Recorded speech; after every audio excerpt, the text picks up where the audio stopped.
안녕하세요, 신쿤입니다. 오늘 해볼 이야기는 컴퓨터 업종의 취업을 고민하시는 분들께 들려드리고 싶은 몇 가지를 준비해봤습니다. 결론을 먼저 말씀드리자면 고결한 3D 업종이라고 할 수 있겠습니다. 현재 2020년 최저시급은 8,590원입니다.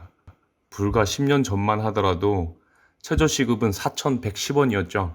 근로기준법상 월급쟁이의 한 달 근무 시간은 209시간이죠. 하지만 이 당시 209시간만 근무하는 직장인은 극히 소수였을 거고요.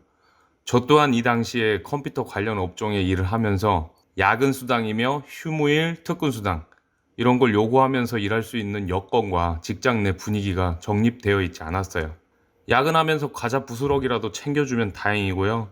그리고 사장님 말씀하시길 기술직이라면 급여가 다가 아니야. 넌 어린 나이에 취직해서 나에게 배워갈 게 더 많어. 그러니 요만큼만 받는 거에 불만 가지 말고 일을 열심히 배워봐. 이 뭔 개소리야! 하면서 되지도 않는 희망 고문을 굉장히 많이 하죠.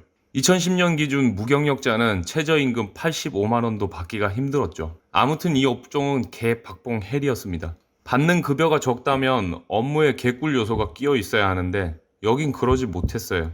저희 나라 엔지니어는 서비스업에 맞물려 있습니다. 엔지니어의 업무가 주된 업무가 아니고 서비스에 치중되었다고 봐야겠죠. 드라이버 아무리 잘 돌려도 주둥이로 고객 감동시키지 못하면 만족도가 떨어지는 게 사실입니다. 아무래도 대한민국은 손님이 왕이다 라는 서비스 업종에 뿌리 깊이 박혀있는 큰 틀이 있어 이 부분이 서비스업 종사자들에게 어려운 부분으로 다가옵니다. 하드웨어만 고쳐야 하는 게 아니라 개 똥컴에 현타 오신 고객의 마음도 헤아려야 아이고 이 친구 일 좀 해 라는 피드백이 옵니다. 고객이 무언가 불편해서 찾아옵니다. 아니 분명 본인 컴퓨터인데 화가 잔뜩 나서 찾아와요. 요컨대 저희가 팔았다고 하면서 블라블라 뭐가 굉장히 빡이 쳐서 저에게 용숨을 쏘아댑니다. 아직 깊게 배우진 못했지만 저번에 귀동냥으로 들었던 사수가 했던 멋져 보이는 기술적인 말들을 고객께 뱉어봅니다. CPU가 어쩌고 메인보드가 어째서 이러해서 저러하고 요렇게 됐다. 다 뱉어놓고 아 쩔었다 개 발랐다 라고 생각하고 있을 때 그게 뭔데요? 라는 말이 돌아옵니다. 열심히 설명했지만 눈높이 구몬 선생님 같은 설명이 되지 못했다는 거죠. 매뉴얼대로 대처해 봅니다. 메모리를 점검하고 메인보드도 보고 파워도 바꿔보고 이래저래 해서 뭐 어떠한 부품이 들어가진 않았지만 내 단전에 있는 모든 기운을 뽑아내서 드디어 한 줄기 빛 같은 소리가 들려옵니다. 자, 고객님 다 됐어요. 이렇게 저렇게 요렇게 해서 다행히 정상적으로 수리가 완료되었습니다. 고객님은 이때 이 소리가 듣고 싶겠죠. 다 됐습니다. 그냥 가시면 됩니다. 하지만 이 소리를 할 수가 없어요. 사장님이 지켜보고 있거든요. 보통 부품이 들어가지 않고 수리를 완료했더라도 소정의 서비스료를 받아야 하지만 이 업종 특성상 부품 소모가 되지 않고 서비스료를 청구한다는 게 쉽지 않다는 대한민국의 통념 같은 겁니다. 고객은 이런 생각을 하게 됩니다. 너가 나에게 서비스료를 받는다는 말은 나와 오늘 보고 안 보겠다는 생각일 게야. 모든 고객이 다 이렇다는 건 아닙니다. 대부분의 서비스업이 이렇게 형성이 되어 있습니다. 저희 한국에서는요. 컴퓨터에 대한 전반적인 기술은 얇게 배운다면야 3개월 안에 모든 걸 배울 수 있다고 생각합니다. 개개인의 차이는 있겠죠. 나머지는 본인의 업무 센스에 달려 있는데 크게 중요하지 않아요. 같은 일을 반복하다 보면 누구나 전문가가 될 수 있으니까요. 박봉이지만 잘 버텼다 하게 되는 그 시점에 출장 서비스도 나가게 됩니다. 출장을 나가서 열심히 일하고 온 당신은 이제 매장에 질비한 컴퓨터들을 수리해야 되겠습니다. 무언가 열심히 배우고 내 스탯이 하나둘 정립되어 가는 기분. 이거 아주 성취감 있습니다. 하지만 경험치라는 건 어느 정도 쌓이다 보면 누적 한계치가 생기기 마련인데 정말 특별한 장애가 아니곤 대부분이 비슷한 증상이며 조치 방법 또한 꼬여있는 실타래를 천천히 풀어내듯이 풀면 다 해결이 되는 일입니다. 그렇게 시간이 흘러가면서 독립을 결정하게 되죠. 다 할 수 있는 기반이 마련됐거든요. 그렇게 동네의 한 귀퉁이를 차지하고 개인 사업자가 되는 겁니다. 이게 제가 직원이었을 때 대부분의 직원들의 행보였어요. 이제 다시 돌아와 2020년을 살고 있는 컴퓨터 업계에 취업을 생각하시는 청년들께 드릴 이야기를 해보도록 하겠습니다. 2020년 최저시급은 8,590원입니다. 한 달 최저임금은 179만 5,310원이고요. 이 시대는 이제 근로기준법이 필수로 표준화가 되었어요. 저만큼 받지만 저거 다 제 거 아닌 거 아시죠? 고용주가 4대 보험료의 총 부과금액의 절반을 부담해 줄 거지만 161만 5,700원이 통장에 꼽힐 거예요. 적다고 생각되시죠? 월세, 교통비, 밥도 사 먹어야 되고 피방에, 데이트에 올해 말에 나온다는 플스5도 사야 됩니다. 저희는 이쯤에서 생각을 해봅시다. 제일 중요한 세 가지를. 첫 번째, 근무 조건. 10년 전과 세상이 많이 바뀌었어요. 더 이상 업주들은 말도 안 되는 궤변을 늘어놓으며 야근과 주말 특근을 시킬 수 없는 시대가 왔습니다. 노동력 착취는 불과 몇 년 전까지만 해도 있었고 현 시점에도 어느 부분엔 있어요. 적어도 본인의 판단으로도 야근과 주말 특근을 해야 하는 곳인지 아닌지 판단할 수 있는 필수가 아니라 선택적인 사회적 분위기는 형성이 됐다 이 말입니다. 채용 공고를 보고 면접을 보러 갔을 때 명확하게 짚어놓고 내 소중한 여가 시간을 지키세요. 저희는 집에 가서 롤도 옵치도 배구도 해야 하거든요.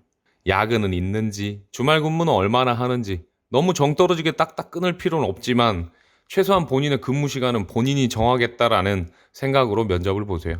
덮어놓고 내내 하다가 노예가 되어 있는 내 모습을 보게 됩니다. 내가 골라서 갔건 면접 보고 골라져서 힘들게 채용됐건 사장이 근로기준법 잘 알모시고 마인드 또한 썩어 문드러졌다. 그럼 걸으세요. 고민하지 마시고 걸으셔야 해요. 그 회사는 이 영상을 보지 못한 흑우가 채용되게 될 겁니다. 두 번째, 급여 체계. 모든 기술직이 그러하지만 경력이 쌓이면 조금 노련해진 내 모습과 함께 급여 인상도 자연스럽게 따라오게 돼 있어요. 하지만 현재 컴퓨터 업계는 고차원적인 기술력으로 직원을 채용하려고 하는 게 아닌 기존 업체를 유지할 인력이 부족하여 채용하는 경우가 훨씬 많아요. 채용돼서 일을 하시다 보면 생각보다 동료 직원들의 퇴사를 경험하게 됩니다. 물론 사장이 병맛이라면 그 경우의 수는 더 올라가고요. 하지만 일을 하고 있는 본인 또한 3개월만 지나면 익숙해지는 일에 염증을 느낄 수 있어요. 이 일은 어디까지나 본인이 오너가 되지 못한다면 직장인으로 큰 돈을 만지기는 힘든 직업이에요. 괜히 첫 속에 고결한 3D 업종이라고 표현을 한 게 아닙니다. 일이 익숙해질수록 정말 편해집니다. 이거만한 일이 없어요. 하지만 3D는 맞아요. 경력이 쌓였지만 그닥 만족할 만한 급여 조건은 안 되고 난 무언가의 전문가라고 생각했지만 서비스업의 한계에 부딪혀 고객은 저를 하대하십니다. 다 그런 건 아니지만요. 기본적으로 사회는 수요와 공급의 원리로 상업화라는 게 존재하지만 서비스업은 대접받으려고 하는 자와 공급자로 나뉘기 때문에 돈을 쥐고 있는 사람이 우위에 설 수밖에 없는 거죠. 때때로 한 번씩 술이 들어오는 컴퓨터를 보며 이 친구는 청소기인가 라는 생각이 듭니다. 집안에 있는 모든 먼지를 온몸으로 흡수하여 마치 청소기의 흡입 필터와 같은 모습으로 저를 찾아오곤 해요.